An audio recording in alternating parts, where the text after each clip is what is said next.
Bon, tu rêves peut-être d'intégrer une grande école d'ingénieurs. Ou alors, une grande école de commerce.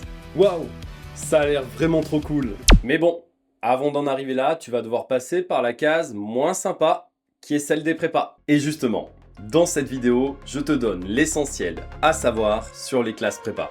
Générique.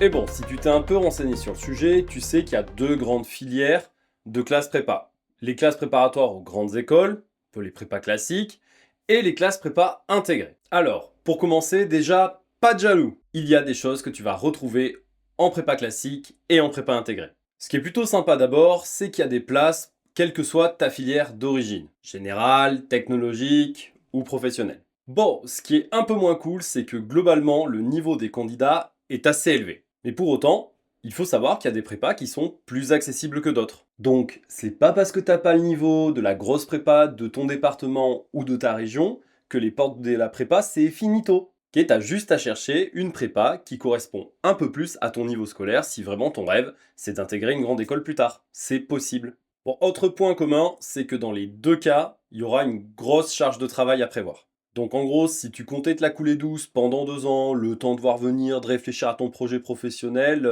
tu t'es trompé de voie. On serait plutôt du genre adieu la vie sociale et bonjour la vie de geek.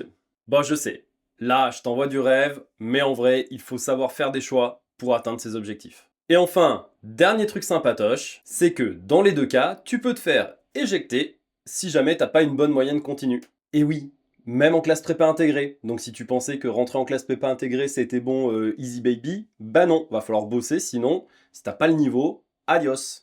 Bon alors, quand je dis adios, pas de panique, tu te retrouves pas à la rue sans rien, il y a des passerelles qui te permettent d'intégrer d'autres filières d'études pour continuer sur une autre voie. Bon, et bien si après toutes ces bonnes nouvelles t'es pas encore en PLS, je vais t'expliquer maintenant ce qui diffère entre une classe prépa intégrée et une CPGE classique. Alors le gros truc différent, c'est le concours.